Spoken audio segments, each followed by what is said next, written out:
So just 2 hours ago, Jeremy Corbyn was declared leader of the Labour Party with a magnificent 59.5% of the vote. And millions of people around the country are going to be feeling hopeful as a result. All the people who want a £10 an hour minimum wage because they can't make ends meet at the moment. The people facing eviction from their housing as a result of private landlords kicking them out on the streets. All of the people who are horrified by the vicious anti-trade union legislation being introduced by this government. Those people and more suddenly feel like maybe there will be a voice for them in Westminster.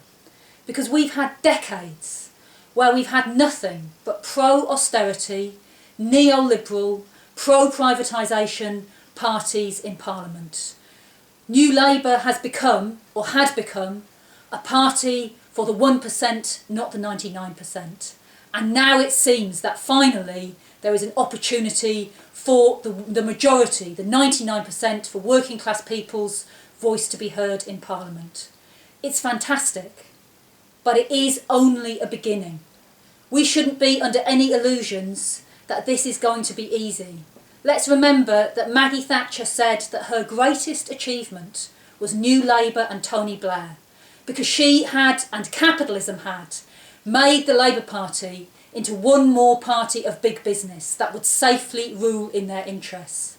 Jeremy Corbyn and all the people who voted for him, many of them coming from outside of the Labour Party, joining up because they were inspired by what he was saying, all of those people now threaten that cosy consensus. And unfortunately, it is absolutely clear that the right wing of the Labour Party will do everything they can to trap, to surround and to imprison Jeremy Corbyn. For that not to happen, for the anti-austerity movement that has begun to be successful, then Jeremy Corbyn and his supporters will need to build a movement based on all of those who've been inspired by his election campaign. But we have a big opportunity to do that. In the Socialist Party, on the 7th and 8th of November, we're holding Socialism 2015. Over 1,000 young people and trade unionists will be coming together to discuss socialist ideas, because socialism is back. And what we will be discussing is how can we make sure that the beginning that Jeremy Corbyn has marked today will continue and be successful, and that we will, how can we make sure that we do get a mass party that is opposed to austerity out of the process taking place now.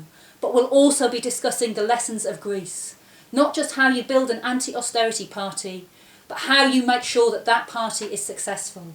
And in our view, that means building a movement that breaks with capitalism and fights for a socialist society, a society run in the interest of the 99%, not the 1%, or to be more accurate, the 0.1%.